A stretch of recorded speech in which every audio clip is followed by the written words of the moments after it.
Good evening, everyone, and welcome to the 2021 Jeffrey S. Moorad Sports Law Symposium, sponsored by Morgan Lewis. My name is Mike Horvath, and I am the editor-in-chief of the Moorad Sports Law Journal here at Villanova Law School.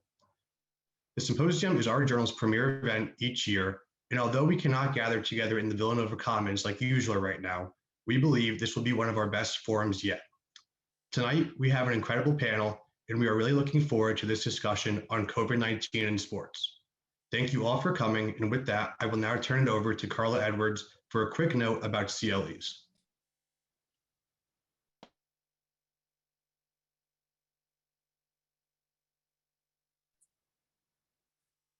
Hi, and good evening, everyone. Thank you for being in attendance tonight. Those of you seeking CLE credit, we will be using the Pennsylvania Continuing Legal Education rules for attendance. With that said, tonight, 2 CLE code words will be discussed. The code words will be said aloud, and I will display them on the screen. When you hear them and see them, please write them down. You will need these words later to verify your attendance on the CLE evaluation and registration form. Once again, we will have 2 words for this evening for your CLE credit and attendance. And without further ado, our first word of the night is athletes. Once again, our first code word for tonight's CLE is athletes. Please remember to stay on. I will be doing the last and final word towards the end of the program. And now I'll switch over to Jeffrey Moorad. Thank you.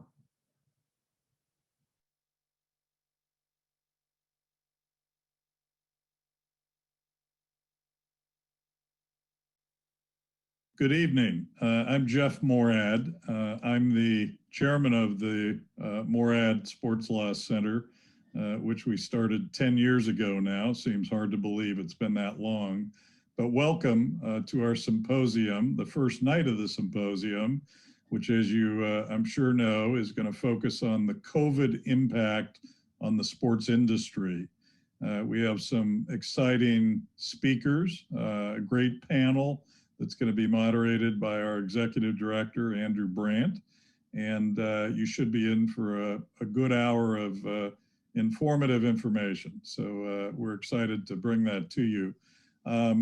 It's hard to believe that it was 10 years ago, as I said, that Dean John Gotanda and I came up with the idea of a sports law center at Villanova, a law school that I had graduated from many moons ago.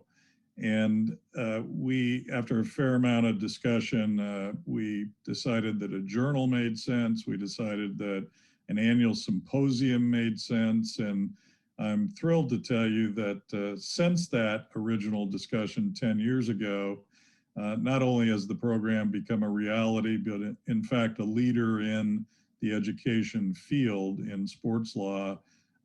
But Dean Alexander has picked up where Dean Gotanda left off, and I commend him on the leadership that he and his team have provided over recent years in continuing to help push the Moorad Center forward in the educating of young lawyers in the waiting. And I'm quite excited to be back here again, albeit virtually from California, but nonetheless excited about this year's program, and in particular tonight's program. So I welcome you. I know none of you are here because you get CLE credit, right? Oh, maybe a few, but that's okay. And I also want to thank Morgan Lewis and Bockius, a firm that I'm affiliated with. I chair their global sports practice. And I want to thank them for their sponsorship, which has been in place for multiple years now. We're quite appreciative on the Villanova side for that. And in fact, 2 of my partners will be highlighted during the next 3 nights. Tonight, Baird Fogel from San Francisco. He's a partner at Morgan Lewis in San Francisco in the corporate business transaction practice, and Baird will join the panel in a few minutes, and and share some thoughts on the COVID impact on the industry. So I hope you enjoy the evening. It's always my honor to toss to Andrew Brandt, who we reached out to almost 10 years ago and asked if by chance he might be willing to leave Wharton and come out to Villanova and lead our sports law center. And not only did he eventually agree to do that, but does a terrific job as an industry veteran leading a real program in this area. So Andrew, without any further ado, look forward to the evening. Thanks so much, Jeff, and thanks to everyone coming, and everyone in our panel can now show themselves as we'll have our videos open.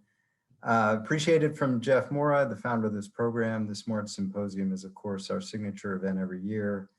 We talk about the cutting edge topics in sports every year, and we do it with the best people out there to talk about it.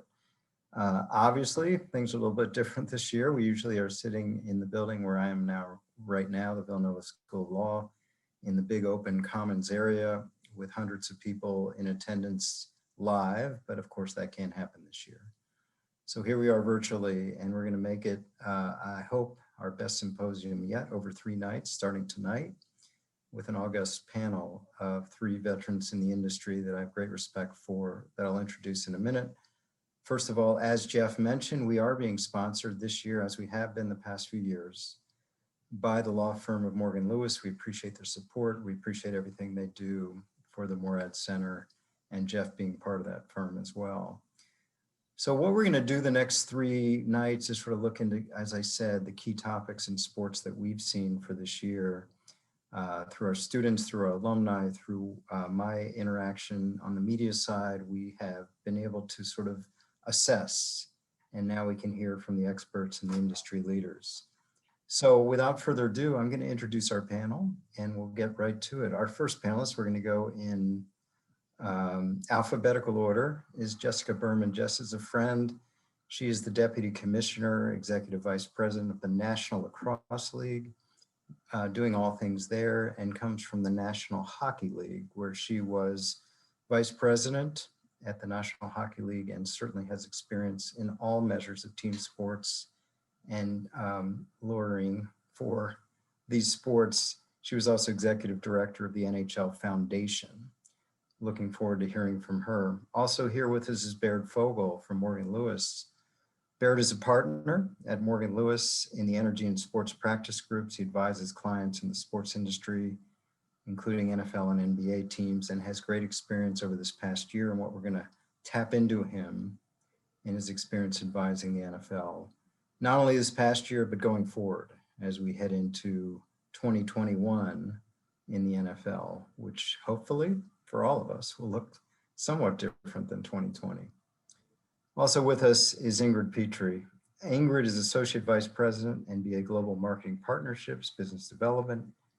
She's previously worked for both Sports Illustrated, as we share that in common, and the NFL. Ingrid, as a lot of you know, is also an alum of Villanova University. So go Cats. And also with us is Norman Wain, the General Counsel and Chief of Business Affairs at USA Track and Field.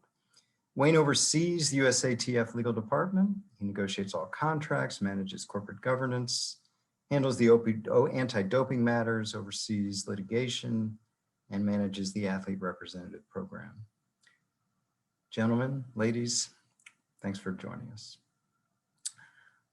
Okay, I'm going to start with asking, sort of to go around the horn.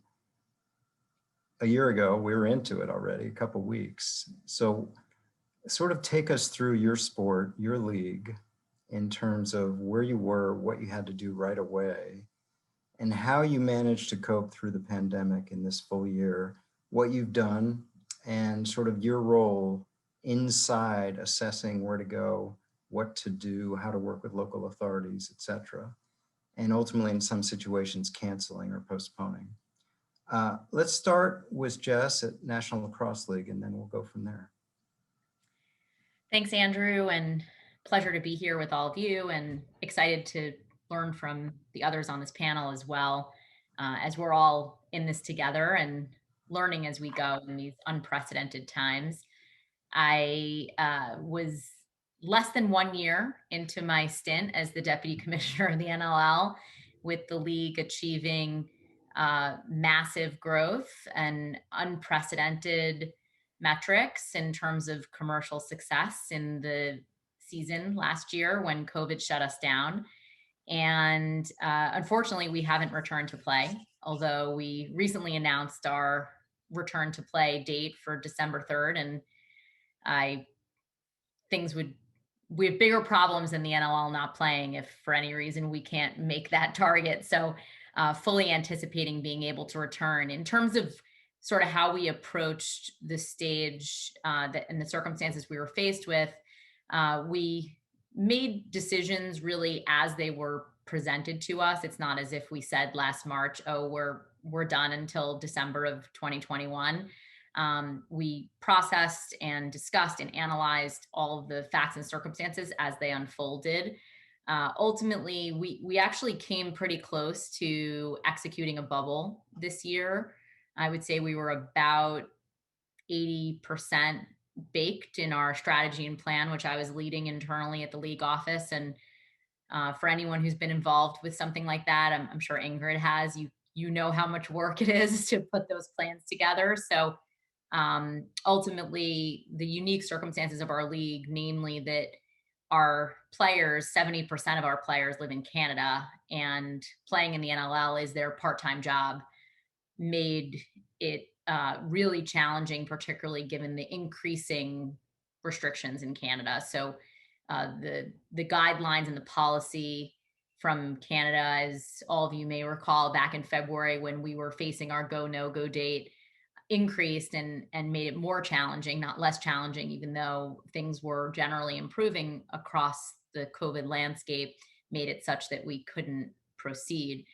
But I would say on the positive side, it's really been a silver lining of COVID for us to be able to innovate and learn how technology can help us to better engage and engage our fans in a more sophisticated and interactive way.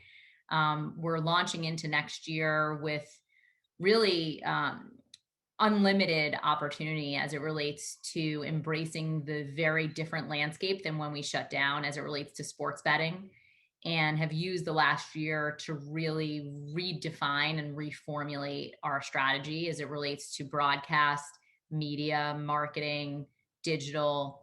And it's been really exciting, actually, although I can't wait to get back to playing. I think sometimes, and some might say I'm probably one of the few people who's lived through 2 full season work stoppages, although I'm not sure this would count as a work stoppage in the traditional sense, but I was involved with the NHL in 2004-05. So I've been through a shutdown, a full season shutdown twice now in my professional sports career, which is, I might be the only person in all of professional sports who can say that.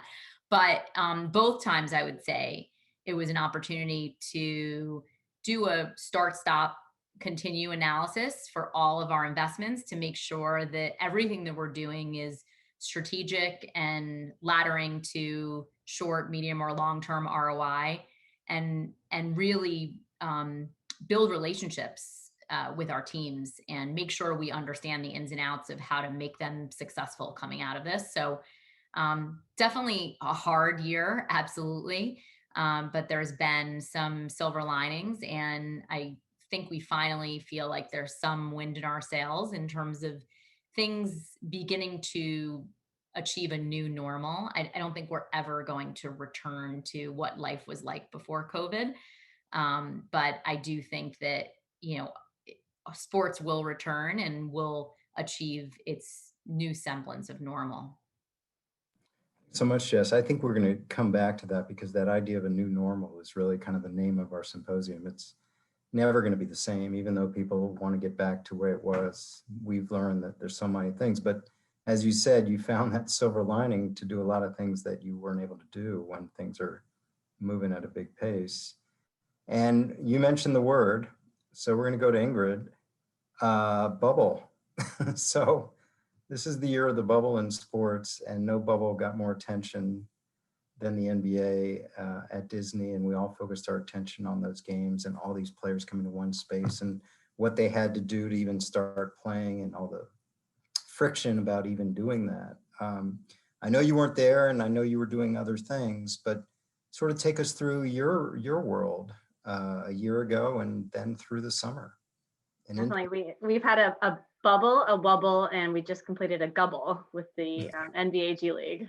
So I give quite a bit of credit to our events, facilities, and player health teams.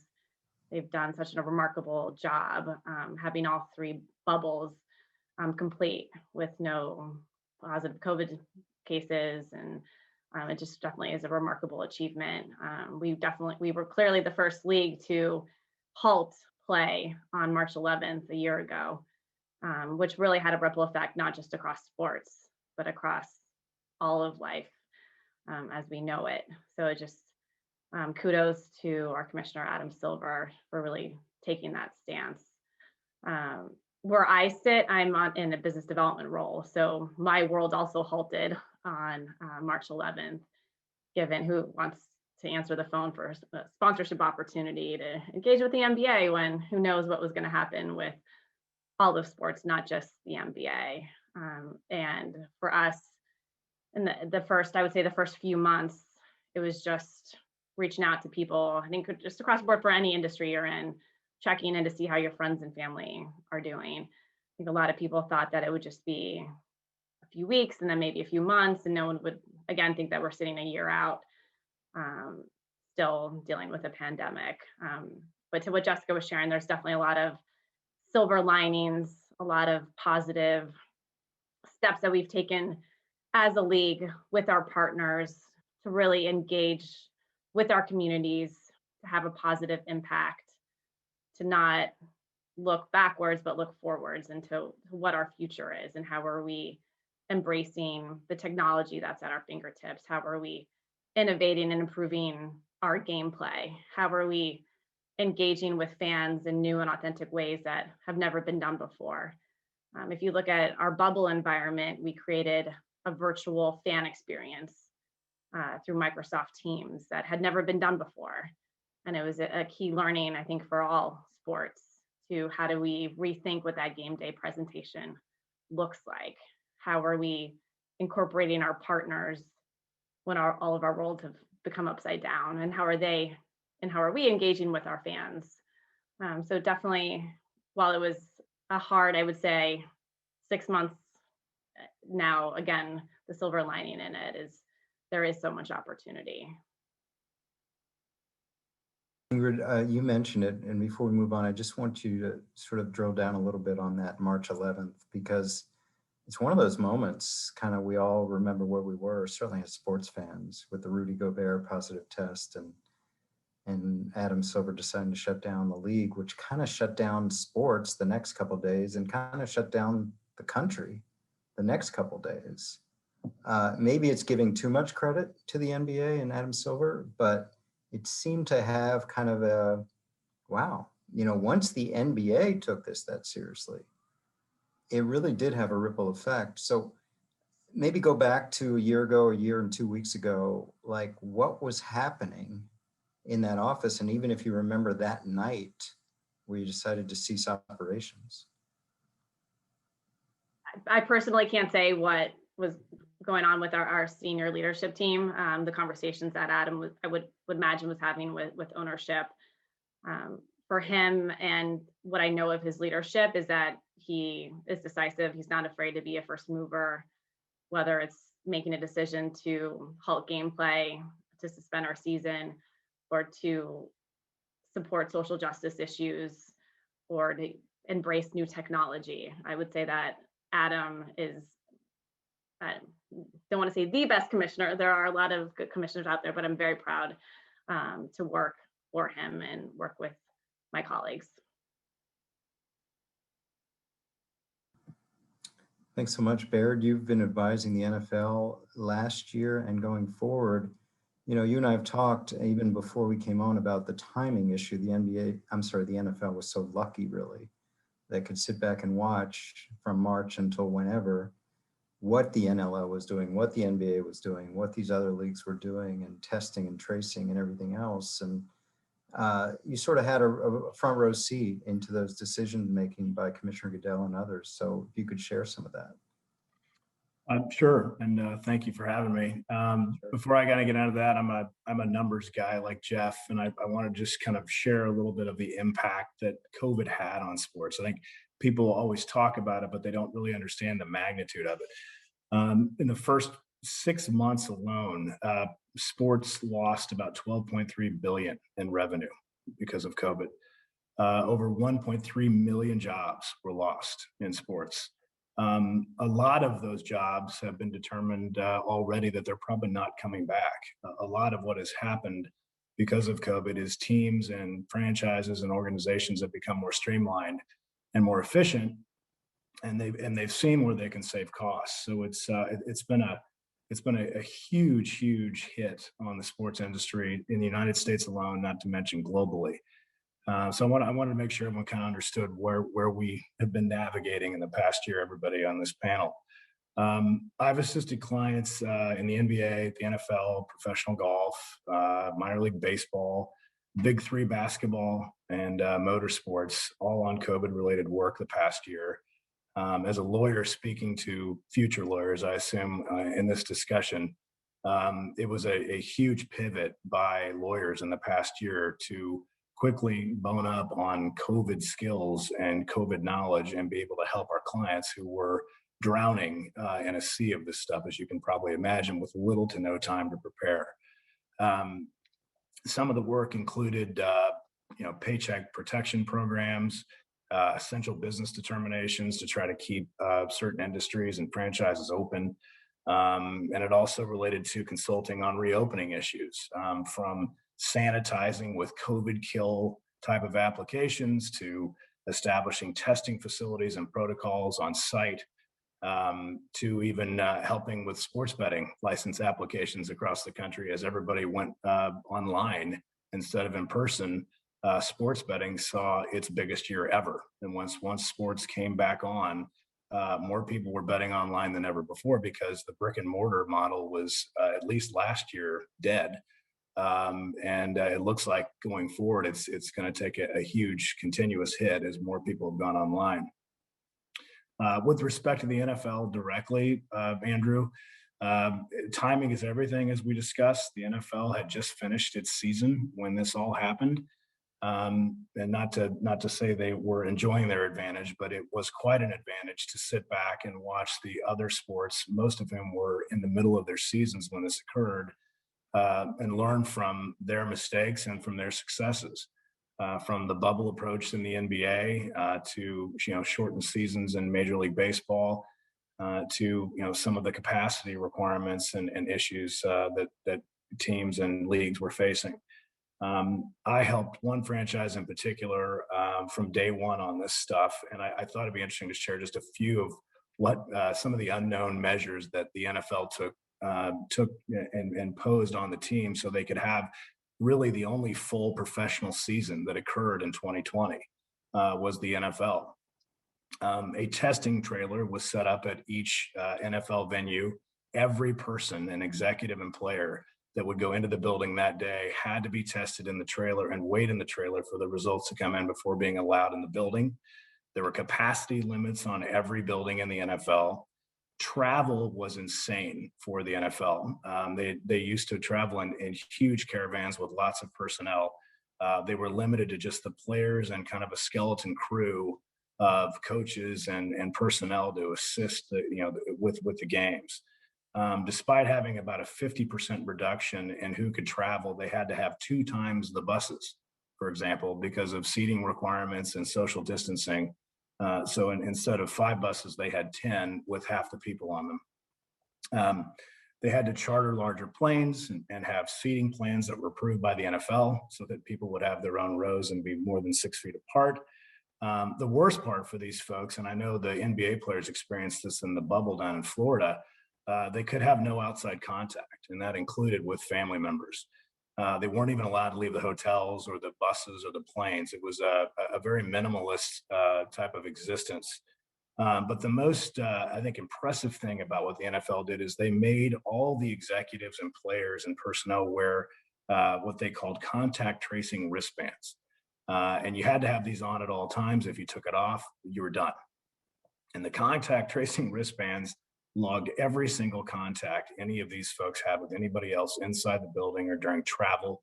They would blink red if they got less than 6 feet apart from somebody.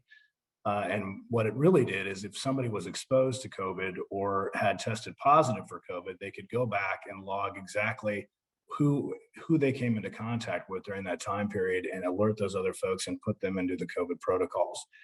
But the geolocation technology that came out of these wristbands, I think, is going to have incredible applications going forward as we start to reopen and try to get to some sort of sense of normalcy in all sports. I don't want to occupy the time too much, Andrew. I've got some other thoughts on what the future is going to look like, particularly in the NFL. But I'll be quiet for now and turn it back over to you. Yeah, thanks, Baird. I'm not sure everyone knows. Again, there's a lot in the media over the past year about what all these leagues went through in terms of operating through a pandemic. But some of the things you mentioned are staggering to sort of think about, having many more expenses for many less people. All these things went through. I think we'll talk a little more as we go about the financial impact of all this and what comes back and what doesn't, even with staff and personnel. Yeah, one more number for you. 93. Go ahead. One more number. Go ahead. $93,000 lost a minute in 2020 in the sporting industry. For all of sports? For all of sports in the United States. 93,000 a minute. Wow. Okay. You just made the next minute's a lot of pressure here. $93,000 on the line. Norman, I do want to get to you. This time last year, everyone, well, not this time, but 2 weeks before this time, everyone in sports, us included in team sports, wherever, we're looking forward to July 2020 in Tokyo and USA track and field being a big part of that. Obviously, things change quickly, but talk about your organization as a whole, but also in terms of looking forward to Tokyo and when that decision came down and were you a part of it and how deflating it was for your athletes. Well, let me start by again thanking you guys for allowing me to participate on this panel. I really appreciate it. Sure. Yeah, I think back to last year and just listening to what everybody's experiencing and the brotherhood and sisterhood that we have amongst the professionals that were working and dealing with everything as it was happening.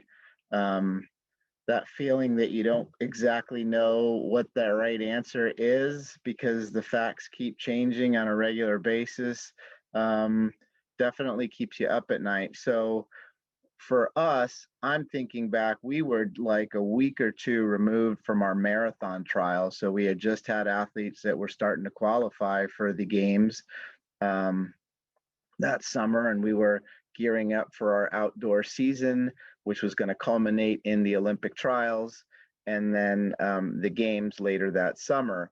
And so as some of the news started happening and municipalities and states started shutting down, right, our athletes were becoming very concerned because they are competing against other athletes from other countries that may or may not be having some of these same shutdowns and access to facilities and training.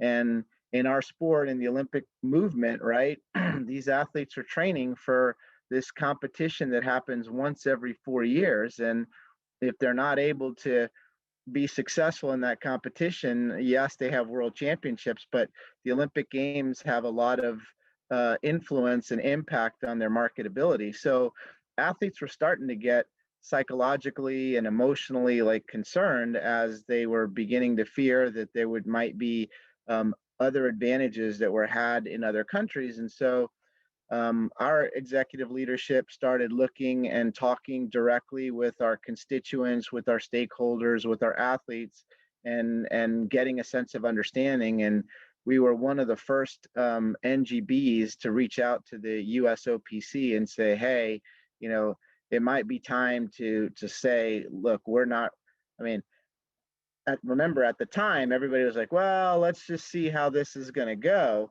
And so we're saying, we're not sure that our athletes are going to be fully ready. And we're thinking that it might be time to postpone the games. And so that decision, obviously, you know, from the USOPC perspective, impacts a lot of other different sports across the movement.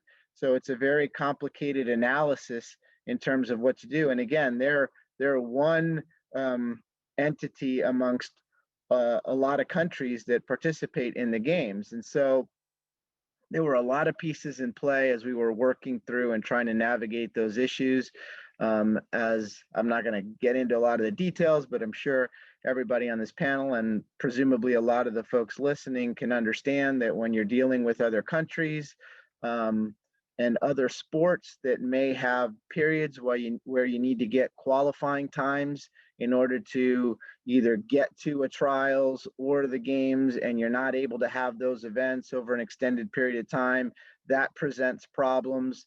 It presents problems when for the organizing committee, because they have all of these facilities set up and the Olympic Village that we hear about, where all the athletes kind of congregate in one area. It starts to present problems if they're going to postpone the games. What is that going to look like in terms of the contractual arrangements that are made with the facilities locally? So it just starts having a ripple effect of impact. And so you're trying to do the best that you can. You're trying to talk to the right organizations and entities, trying to find the right solution. It was a couple of months before the IOC finally made the decision to postpone the games. From a USATF perspective, we started going into, you know, looking at contracts, obviously, and trying to make sure what commitments and obligations we have to our partners and what our partners have to us, and navigating that landscape and trying to get that cleaned up, and then trying to be proactive in terms of infrastructure and everything for this magical, mystical date, which we all talk about, the day the world will open up again, right? And so trying to get a lot of plans in place for that.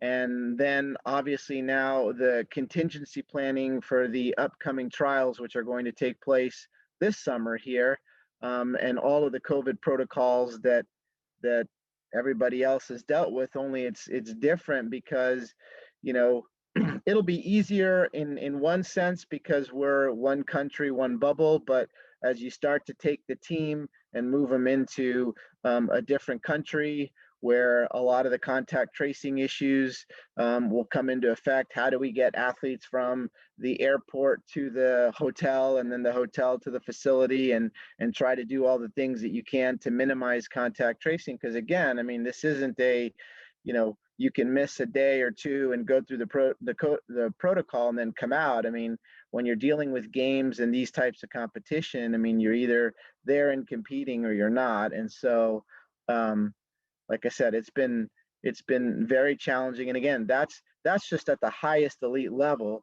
Our organization, you got to think of it almost as a pyramid. You've got the elite athletes almost at the top of the pyramid, and then at the bottom of the pyramid, you have the millions of runners that compete in long distance running, because our sport is long distance running, track and field, race walking. And so there are different requirements and protocols in place for the long distance running events, right? As opposed to those inside a stadium in track and field. And so a lot of different layers to that analysis, working with the sports science folks and the CDC and the WHO, and trying to make sure you get the right guidance for these races where the mist of a runner who's running, how, you know, is that enough to the athlete coming behind them to potentially contract it? If you can't have everybody there, can you have events where you compete virtually, which is a little bit of a challenge too. Trying to get those events sanctioned and insured, where you don't have clear visibility over the entire track becomes, or field of competition, if you will, becomes a little bit challenging. So tried to like touch on a lot of the different areas there without going in too deep, but I know got a lot of folks on this panel who have a lot of interesting stories to share as well. So I'll dial it down. No, it's very interesting, very helpful. I mean, I think where we are is that we're sort of looking back at all the mountain of tasks that people had to overcome just to even consider playing or not playing. People are asking about questions. Yeah, you can send questions and we'll look at them when we get time, but please understand we're not going to have time to get to all your questions. I want to start, as we have looked back now to maybe look ahead. And Jess, you said you're planning obviously for a December start again. And obviously if things aren't ready to start there, we got bigger problems, as you said. What are some of the things you're doing? What are some of the things you want to do protocol-wise if, you know, we don't have mass vaccinations by then? Or alternatively, are you planning that we will? And then if each of you could also address the issue of vaccinations, realistically, practically, politically, all the things that go into that decision going forward. Jess? So my background in labor relations really helpful here. Maintained a really open line of communication with our union. We actually had a change in union leadership in the middle of the pandemic. So 2 current players actually have taken over as president and vice president of our union. And working with them has been fantastic. They took over on October 15. So they've definitely hit trial by fire in their onboarding to very big roles. And big shoes to fill with the leadership that they replaced, who had been in place for decades. So I've spent a lot of my time with them, and as it relates to the health and safety of our players and our business, from my perspective, it's always been about transparency and communication consistently, not just when we need to ask for something. But also listening to really ask a lot of questions and understand what stands in the way of us being able to get to where we need to go. And so, you know, we're not scheduled to start till December 3rd, but we've already started the conversation. I raised it with the union last week. You know, this question of, you know, let's understand the landscape. Poll your players. Are there going to be players who refuse to be vaccinated? Because if so, we're going to need to talk about it and figure out what that means in terms of business planning, because I think we all know that at least current recommendations from medical professionals is that if every player is not vaccinated, then we're going to have to maintain COVID protocols, and there's costs associated with that. And so it's in all of our best interest to work together on this. The players don't want the leagues unnecessarily spending money on protocols that can be avoided through other means. But that being said, if there are real obstacles or barriers and people don't want to take a vaccine, that's something we have to understand. And whether that can be addressed with education or conversations is an open question. And I know this is a very front and center issue for a lot of leagues right now. And it's definitely a challenge, right? But, you know, I think the bottom line is it starts with a holistic understanding of the business and how expenses and costs on the overall P&L really impact the bottom line from our perspective. And so we all know from a league standpoint how much additional unanticipated costs COVID has brought to the operation of the business. And even in our new normal in the post-pandemic world, there are going to be safety precautions in place that we never previously even contemplated. You know, I think it'll be more of a presence than the post 9/11 security measures that outlasted the 9/11 period. So we know that some of those protocols and policies and PPE will be here to stay. Many of the leagues had infectious disease policies before. I know at the NHL, I was personally responsible for maintaining that for the league.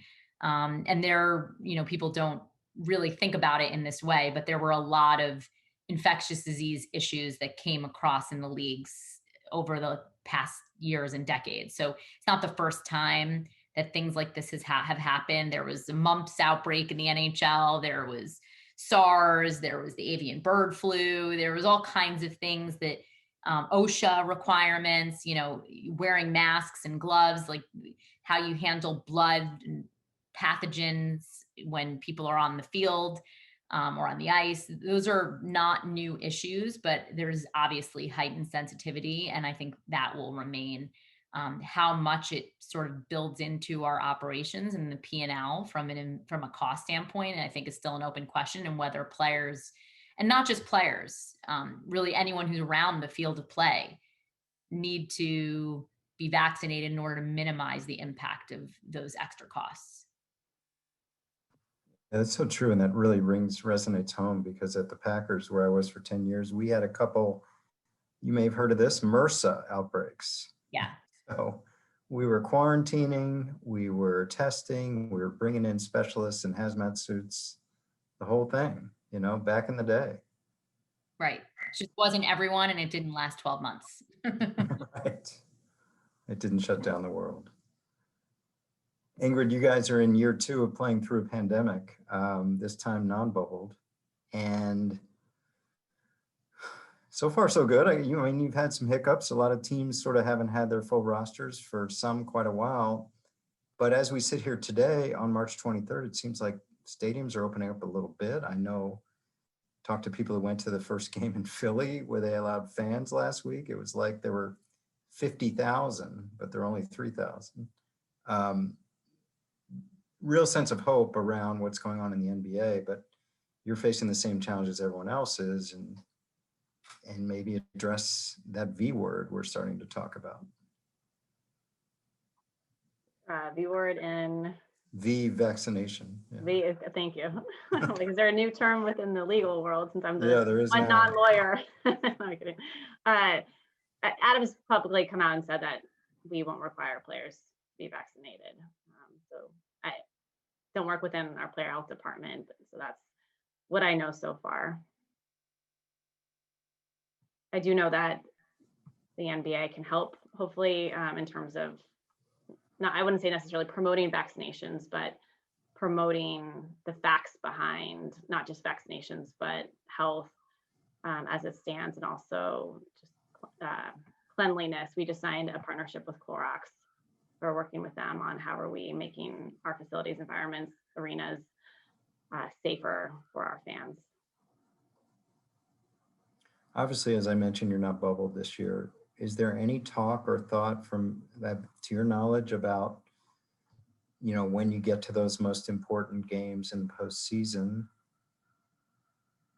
of doing some kind of bubble because of the ramifications of what could happen if an outbreak occurs on one of the top, the semifinalists or the NBA finals? Or is that a possibility, or are you guys just plowing ahead? We're going to do this in stadiums around the country. I can't speak to that, given it's not the department and group and world that I currently live in at the NBA. I do know that our team across player health facilities, events, is very much looking down the road, risk planning, ensuring that we're able to complete our season, and that the 21-22 season will hopefully start on time mid-October. That's definitely our goal, is to get back to regular gameplay and timing. Yeah, and Ingrid, I forgot to mention last time, I'd be remiss. I mean, it was a watershed moment in sports. We have a panel Thursday night about social justice. What happened in the bubble in response to a shooting in Wisconsin when the Milwaukee Bucks walked off, and there were all the the whole league was down there, players and coaches, and they had that meeting, what I would have paid to be in that room to listen to what was being said. But it did seem kind of a watershed moment, like the beginning of the pandemic, with the NBA kind of leading the way on such a big issue, and LeBron and others leveraging owners towards making these arenas voting centers. I thought that was just a magical time for that issue. Definitely, and I have not referenced our player health and facilities events, but I have left out our NBA Players Association. We've worked hand in hand with them from the very beginning of COVID to develop protocols that we need to put in place to ensure that our players are playing within a safe environment. And not just for COVID, but then also, to your point, for social justice issues. We care deeply about our players, our communities, and Adam is very focused, along with the PA, on doing what's right, making the right decisions, both from an on-court perspective, but off the court. So what happened within the bubble, a lot of us weren't sure if our season would continue, because we know how deeply affected our players were, our teams, but specifically the Milwaukee Bucks. So it definitely was a pivotal moment within the NBA, but then it enabled us and motivated us to even double down on what we were doing within the communities, and then really tipped off us working within our communities to open arenas for voting purposes, to really ensure that everybody is represented within the vote, and that to make it a bipartisan issue. It wasn't a red or blue issue, it was everybody should go out and vote. And that was through collaboration with the PA. And our owners clearly got behind that as well. Clearly, that was a watershed moment. Baird, you guys are entering, you guys, in your advising of the NFL, we just talked about it, and here we are year 2 again, watching and waiting what happens. Like last year, the NFL full speed ahead on free agency, full speed ahead on getting ready for the draft. Looks like they're going to be some in-person part of the draft, different than last year. And then getting ready for the season. And as Jess and Ingrid talk about what you see as the relationship with the NFL and its union, which just got a 10-year CBA done last year, and of course had to do a mini CBA about financial for the pandemic year. What do you see going forward as they watch and wait for the next season? Well, the goal, as everyone will not tell you, the goal on the inside is 100% attendance in the fall. They are, again, timing is everything, and they have the luxury of sitting back and watching what the NBA is doing, what Major League Baseball is doing. Major League Baseball is considering about a 25% attendance this year and a full season, with outdoor home venues and no bubble. And so they have a luxury again of learning from everybody else's hard-learned lessons. Obviously, as Ingrid alluded to, nothing can be done without a kind of a collective agreement with the Players Association. Nothing's going to be imposed on the players that isn't agreed to by the Players Association. And the NFL has worked extremely closely with the Players Association during the pandemic. I know many of you probably noticed that at every NFL venue, the first 6 rows were cordoned off. And that was a request by the NFL Players Association to keep the players safe because some venues had attendance and fans, and they wanted to create a sort of a safety bubble between the fans and the field. And that was all for the players' benefit, which the NFL gladly agreed to. With respect to the vaccine, the same will go there. There has been a lot of discussion already between the Players Association and the owners with respect to vaccine requirements and how that's going to look. Again, they're going to learn a lot from what the other leagues do and how these seasons play out before the fall. But it is pretty noteworthy when you notice that in all the public service announcements that we're seeing around the country right now from professional athletes, you won't find one on vaccinations. The jury is still out on vaccinations and the professional leagues and how this is going to look going forward. The NBA has taken a stance, and I would imagine most of the other major sports leagues will follow suit. But there will be some sort of compromise reached with respect to fans. I think it's going to literally be the price of admission for fans. It's not that you are forced to get the vaccine as a fan, but if you want to attend sports and try to return back to some sort of normal as a fan, you're probably going to have to get vaccinated. That's kind of where the balance is tilting right now. But who knows? We're obviously on uncharted waters right now, and a lot's going to be learned over the next 2 to 3 months. Yeah, I mean, Norman, you're at it again, another year, but this time we're talking about an Olympics without foreign fans, and an Olympics that's going to be a lot different. As you prepare for this season, I know things are opening up in your world too. I mean, I go to my little triathlons are starting to appear on the calendar now, so I can see things are changing. Tell me going forward the way that you look at things, and you talked about sprayed mist, and are you going to require masks at events? Are you going to require any other protocols that we talked about last year going forward? Yeah, I mean, I think for us, I mean, I kind of piggyback what Jessica was saying earlier about looking at the entire P&L outlook of how some of this stuff is going to impact the sport and what we do, and thinking things through in terms of how much protocols are in place as it pertains to access to athletes and how close you're getting to them on the field, and who has access to those areas now and who doesn't, and what protocols should or shouldn't be in place, or how do you deal with athletes that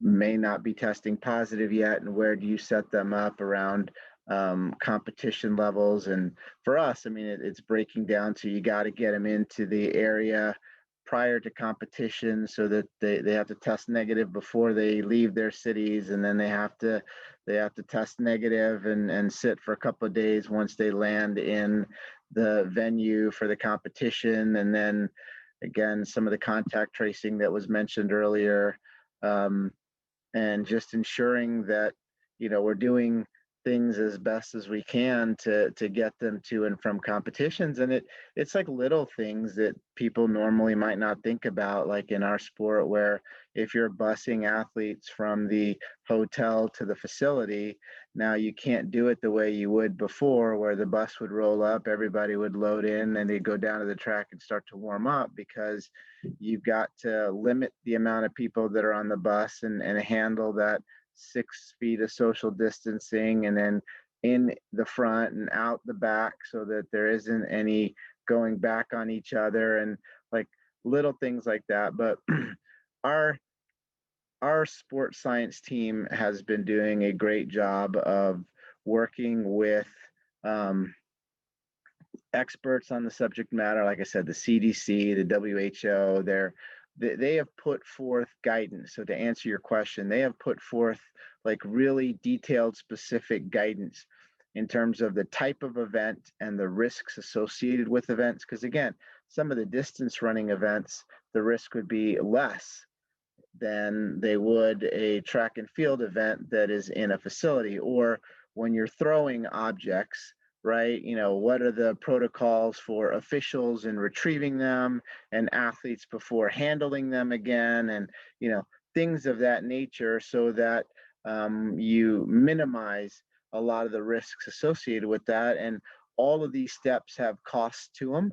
And the way you work through that is kind of what we're working through. And again, we're trying to be proactive at this thing, knowing that information is changing. So it's almost like you've got plan one, if it doesn't, and then what that cost structure is going to look like. Plan two, if suddenly the world opens up again and some of these protocols may not be as necessary. World 2A, where they may not be as necessary, but it would be a best practice to kind of keep them on. And so again, the information is constantly changing. You can only do so much in terms of what you can anticipate, because I'm sure everybody on this panel couldn't have anticipated the pandemic in the way that it did, or we all would have written our force majeure clauses a little bit differently up until this day, right? And then all of a sudden last year hit and everybody's renegotiating force majeure clauses and making sure that you have better protections in place to address these kinds of things. So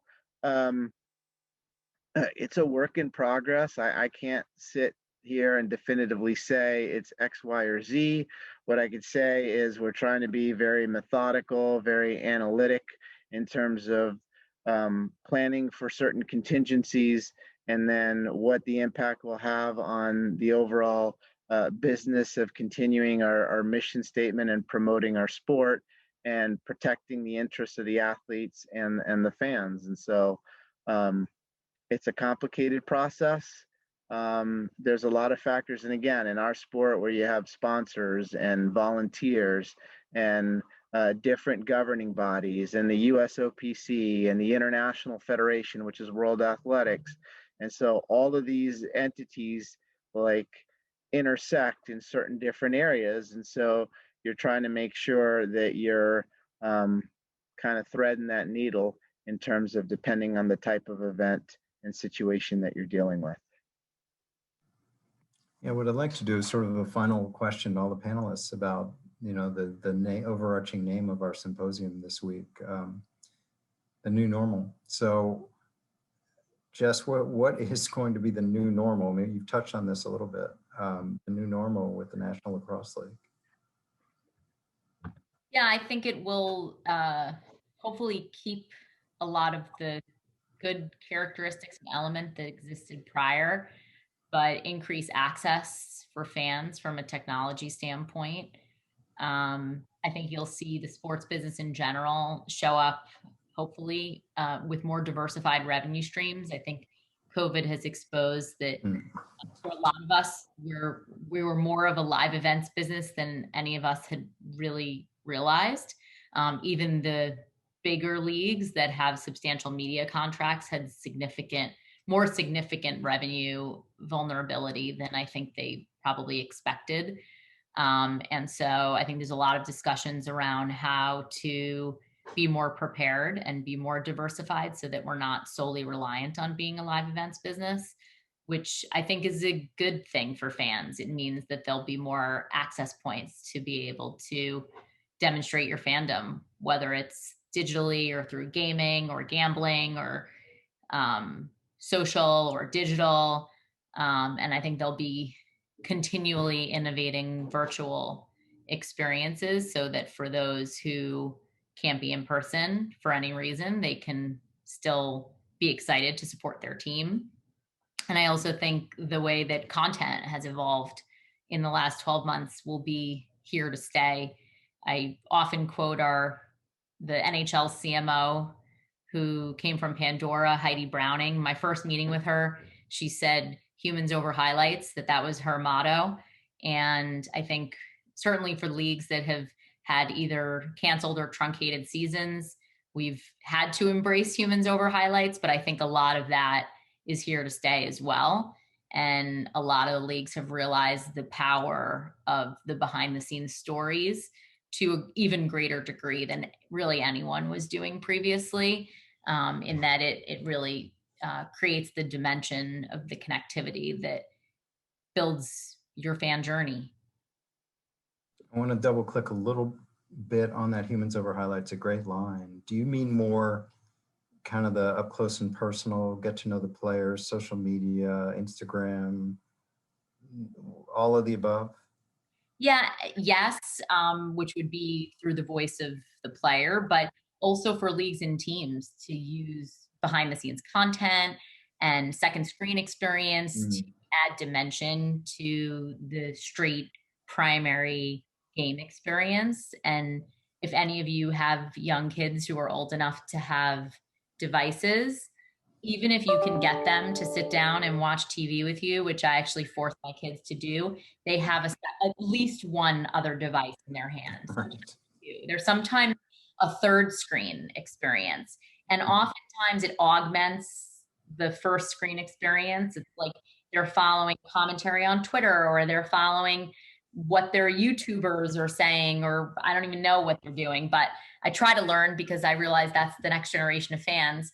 And I use my sample size of 2 to really understand that the straight consumption of the game itself, even with what we would consider, at least my generation, to be a wholesome experience with play-by-play and color commentary, like that's enough for me. Like that's pretty much all I need to understand the full experience. But kids and Gen Z, that is like not enough for them. They have sort of they want many more inputs with lots of different dimensions, and some of it's like their personal, like athlete's personal life, something that's like team history, like all these sort of secondary stories that you're seeing teams and leagues tell in addition to athletes, I think will be expected part of what's presented to a fan, and they can sort of pick and choose how they want to consume it and what they want to consume and when.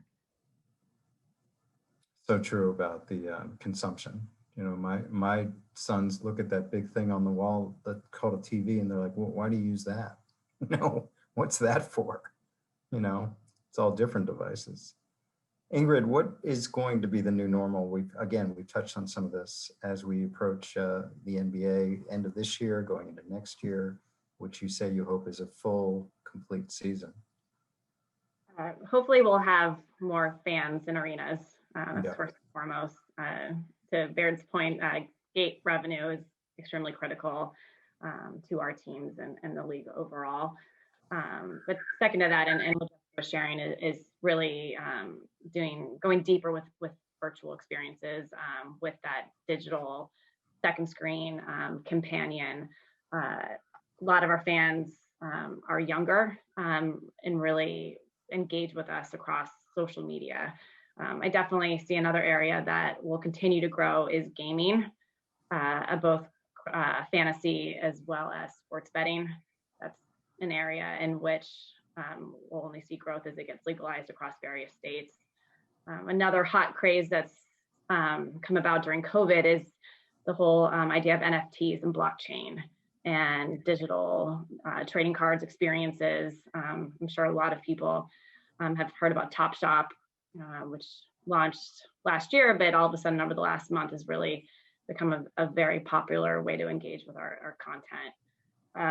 And then I would say probably what I think is the best movement that's happened over COVID is a more diverse workforce across sports, both on the leadership level, as well as just people coming out of universities in the way that we go about recruiting who works for the NBA and other leagues and teams. I definitely see that as probably the most positive change that we've had over the last year. That's a good thing. Yeah. It's definitely a good thing. Baird, what do you see as the new normal going forward for any of your clients, NFL, NBA, et cetera? Well, as Ingrid said, gate revenue is the game. We've got to get people back. Another number for you. Again, all praise to Jeff Moorad. For example, the Major League Baseball loses about $700,000 per game without fans.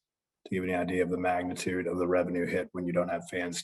People get tied up in TV contracts and they focus on those, but a major part of the revenue comes from fans obviously being there and enjoying the games, and so we've got to get back there. There's obviously some big negatives coming out of COVID and some big positives. At the NCAA level, I think there's a huge amount of loss. Many programs, as a lot of these folks can attest, are losing sports on a permanent basis right now, from Stanford to Dartmouth to Cincinnati, all the way down to the SEC schools. There are programs that are going to be permanently eliminated, men's and women's alike, from tennis to golf to swimming. Even football is being canceled at some of these schools because the revenue hits have been so severe. A lot of schools are starting to turn to partnerships with sports betting enterprises as well, as that's become legal. It's as Ingrid alluded to, there's a new revenue stream that's kind of coming out of that whole industry for universities and NCAA member institutions. In the NFL, some good takeaways have come from this. The teams have learned a lot. I mean, I think everybody across the sports industry and everybody on this panel learned we're probably a little more flexible than we thought we'd be. We weren't prepared for the unexpected, but people pivoted very hard, and a lot of people have learned that you can kind of get away with some things that maybe you didn't think you could get away with, like streamlined personnel and less travel. The NCAA, for example, is considering athletes being more remote learning than ever before because it's easier to schedule. They can be more successful in school, and it's obviously safer for folks. I think remote learning is going to be something that we're not going to soon do away with. A number of other things that the NFL is also considering. There are a lot of new jobs have been created because of COVID. There are protocol executives and whatnot that help manage all this. I'm sure it's the same in the NBA and the NHL. It's quite something to behold, all the jobs that have been created just to try to tackle this and get fans back in the seats and keep players safe. So it's very interesting. It's a new world, and we'll see how it unfolds. But the next 3 to 4 months are going to be very telling for a lot of sports as everyone starts to learn people's comfort levels. What do the numbers look like nationally? Because again, it's all about trying to get back to a sense of normalcy, and when we can't do that until the numbers say that we can, until the science has kind of proven that we can all go back to attending games and functioning normally. Yeah, if we could only put a date on that, things a lot easier. Yeah, if you know that date, you'll make a lot of money. Yeah, like they talk about sports betting. Yeah. Norman, what's the new normal with USA Track and Field? Well, when you're batting cleanup behind like 3 all-star home run hitters here, there's not a lot of left on base here to pick up. So I think diversity and diversification, I think, is key. That was covered, whether it's diversification of revenue, diversification of workforce, diversification of consumption, diversification in the ways that you engage athletes and fans and your different stakeholders. So I think that is going to become the new normal.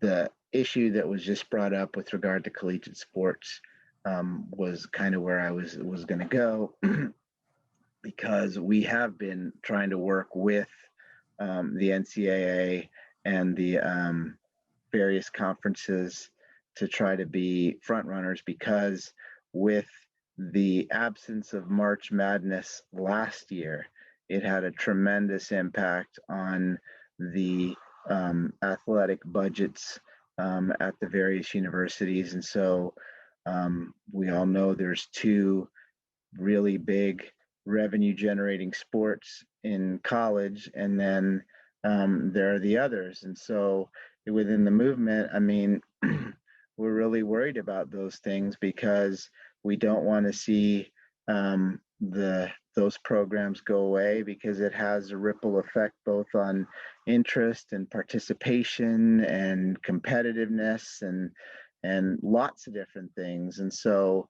again, it's something that we're trying to be proactive on to try to preserve the integrity of the sport in that regard, and trying to continue to grow. I mean, like we've got to be more innovative in the way that we present the product. I mean, the sport product is a unique product because the consumption is subjective, right? The textbook case of all of us going to a baseball game and it's a 1-0 game late in the 8th, and somebody is bored because there aren't any runs. Somebody's really impressed because, wow, these 2 pitchers are really dealing. The next person is just having a good time because we were able to get to the park without a hitch, and the food is really good, and it's a beautiful night, and we're having a great conversation. So the way and then the last person is on 3 devices and dealing with a lot of different social elements that aside from just being at the game. And so I think it's unique. I think it presents a lot of challenges, and I think we're going to continue working on ways to be innovative and diversify. And I think that's kind of been the push coming out of this, is for all the organizations and the properties to figure out how they're going to grow their sport in light of this type of changing environment. That's great. I mean, a lot of silver linings coming out of a rough year, and a lot of positivity looking forward, I think, from all you guys, in ways that we can, like you said, diversify and get better. We'll leave it with that. Time flies when you're having fun. Jessica Berman, Ingrid Petri, Baird Fogel, Norman Wain, thank you so much for being part of our Moorad Symposium first night, the COVID effect on sports. Great, informative, entertaining stuff. And we'll leave it now with Mike from the Journal, but I will say, as he will, please everyone come back tomorrow night. We will be talking about, we just mentioned college sports, name, image, likeness in sports. So we'll be here same time, same place tomorrow. Mike? Thank you, Andrew. Thanks, Professor Brandt. So that will conclude tonight's panel regarding COVID-19 in sports. On behalf of the Moorad Sports Law Journal, I would like to express my gratitude and appreciation to all of tonight's panelists for their time and insight. Moreover, thank you to all of our guests for joining us tonight. Please be sure to register for tomorrow's panel on name, image, and likeness in amateur athletics, beginning at 7 p.m. like Professor Brandt stated. We're looking forward to seeing all of you then. Thank you again, and good night.